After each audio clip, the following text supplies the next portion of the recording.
জয় জগন্নাথ। সমবেত ভক্তমন্ডলী এবং আয়োজক ইস্কনের সমস্ত সাধু সন্ত, আমি প্রত্যেককে আমার অন্তর থেকে দণ্ডবোধ প্রণাম শ্রদ্ধা নিবেদন করি।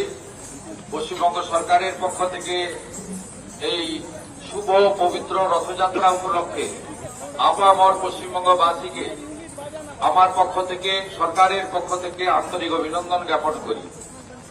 আমি ৭১তম কলকাতা রথযাত্রা মহোৎসব, যার পরম্পরা মেনে আমাদের শ্রীলা প্রভুপদ, যিনি পূজ্যপাদ, এই ভক্তি আন্দোলনকে গোটা পৃথিবীর সমস্ত প্রান্তে ছড়িয়ে দিয়েছেন, তার প্রতিষ্ঠিত ইস্কন কলকাতার পক্ষ থেকে আয়োজন করা হয়। আমি গর্বিত, আমি ধন্য যে ৭১তম রথযাত্রা উৎসবে শুভ লগ্নে আমি বেশ খানিকক্ষণ আগে এখানে পৌঁছে আমাদের পবিত্র মন্দিরে রাধা মাধবের আরতি করেছি। শ্রীলা প্রভুপদ মহোদয় যে ঘরে তিনি থাকতেন, যেখান থেকেই তিনি এই ভক্তি আন্দোলনকে গোটা পৃথিবীতে ছড়িয়ে দিয়েছিলেন, সেই কক্ষ আমি দর্শন করেছি। আমি প্রণাম নিবেদন করে সেখানকার ধুলা আমার মাথায় নিয়েছি। এ এক পরম প্রাপ্তি আজকের দিনে আমার। এবং আমি ইতিমধ্যে প্রভু জগন্নাথ দেবকে আরতি করে এই রথযাত্রা উৎসবের যে মূল কার্যক্রম, সেই কার্যক্রমে আমি এসেছি।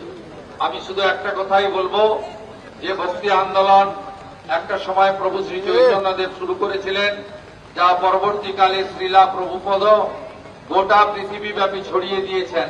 হরে কৃষ্ণ মন্ত্র এবং জগন্নাথ দেবের শ্রী শ্রী রথযাত্রা, এটা গোটা আন্তর্জাতিক স্তরে ছড়িয়ে দিয়েছেন। এর বার্তা সর্বত্র ছড়িয়ে পড়ুক।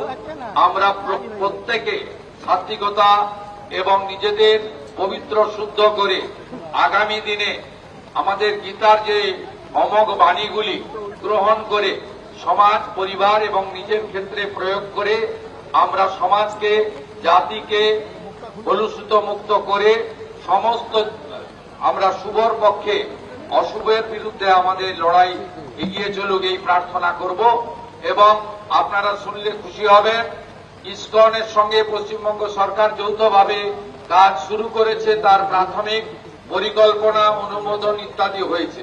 পশ্চিমবঙ্গ সরকারের এবারের বাজেট বক্তৃতায় দেখেছেন যে আমরা সুকোমলমতি ছাত্রছাত্রী, আগামী দিনের ভবিষ্যৎ, তাদেরকে আমরা যে পুষ্টিকর খাদ্য বিতরণের মহান দায়িত্ব, যেটা ভারতবর্ষের বিভিন্ন রাজ্যে ইসকন সাফল্যের সঙ্গে করছে, এক্ষেত্রে আমরা পশ্চিমবঙ্গে কলকাতা মহানগরে আগামী ১ আগস্ট থেকে শুরু করতে চলেছি। এটি একটি পরম প্রাপ্তি আমাদের। আমাদের সরকার শুধুমাত্র আধিকারিক এবং নির্বাচিত প্রতিনিধিদের মধ্যে সীমাবদ্ধ থাকবে না। আমরা ইসকন, রামকৃষ্ণ মঠ মিশন, ভারত সেবাশ্রম সংঘ সহ আধ্যাত্মিক প্রচার এবং যারা সেবা করেন মানুষের, তাদের নিয়েই আমরা বাংলার নবনির্মাণে এগিয়ে যাব। এটাই আমাদের প্রত্যেকের অঙ্গীকার। আজকের দিনে আর কথা না বাড়িয়ে এবারে রথযাত্রা সুখকর হোক, মধুময় হোক। প্রভু জগন্নাথ দেবের আশীর্বাদ সকলের প্রতি বর্ষিত হোক। শ্রী চৈতন্যদেব প্রভু মহাপ্রভুকে স্মরণ করে শ্রীলা প্রভুপদের উচ্চারণ হরে কৃষ্ণ মন্ত্রে কলকাতা মহানগর, তিলোত্তমা কলকাতা, সিটি অব জয় চারিদিকে মুখরিত হোক। এই প্রার্থনার সাথে সাথে পুরী ধামকে স্মরণ করে দীঘা যে রাজ্য সরকারের কালচারাল সেন্টার আছে, সেখান থেকে পুরী ধামের সম্মান রক্ষা করে আমরা ধাম শব্দটি সরিয়ে নিয়েছি। সেখানেও আজকে মন্দিরে রথযাত্রা উৎসব পালিত হচ্ছে এবং পুরী ধামকে আমি সম্মান জানিয়ে আমার কথা এখানে শেষ করলাম। সবাই ভালো থাকবেন। হরে কৃষ্ণ, হরে কৃষ্ণ। জয় প্রভু জগন্নাথ কি জয়, প্রভু জগন্নাথ কি।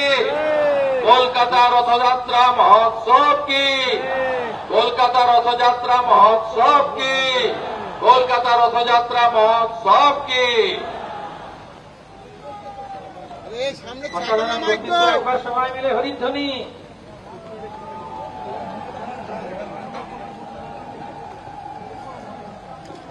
আমি 9 দিনের মধ্যে একদিন মায়াপুরে যাব, কোন কর্মসূচিতে নয়, কীর্তনে অংশগ্রহণ করব, যা আমার অতি প্রিয়। এখানে অনেক প্রভু আছেন, যাদের সঙ্গে আমি একাধিক জন্মাষ্টমী, আমাদের দোল উৎসব, আমাদের অন্নকূট উৎসব, গোবর্ধন পূজা, আমি অনেক জায়গায় একসঙ্গে কীর্তন করেছি। আজকে নয়, 20-25 বছর ধরে কীর্তন করব আর প্রসাদ গ্রহণ করব। আর মায়াপুরকে আমরা নোটিফাইড এরিয়া অথরিটি করব। দীপের একটু ছাত্র নামা ভাই, নামাও, কোথায় নামা বলো, আর একটু নামা, একদম পরিষ্কার। না, প্রভু বললো একটা লাইন গাইতে, নদিয়া গডরুমে নিত্যানন্দ মহাজন বাতি আছে না মহত জীবের কারণ। অসাধারণ। আমার মনে হয়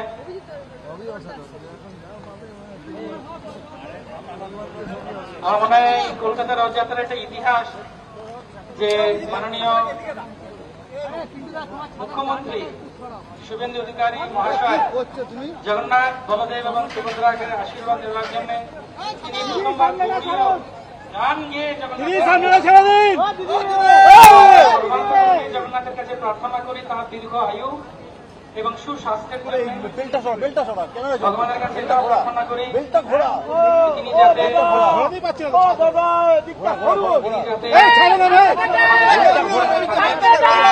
আমি অনুরোধ করছি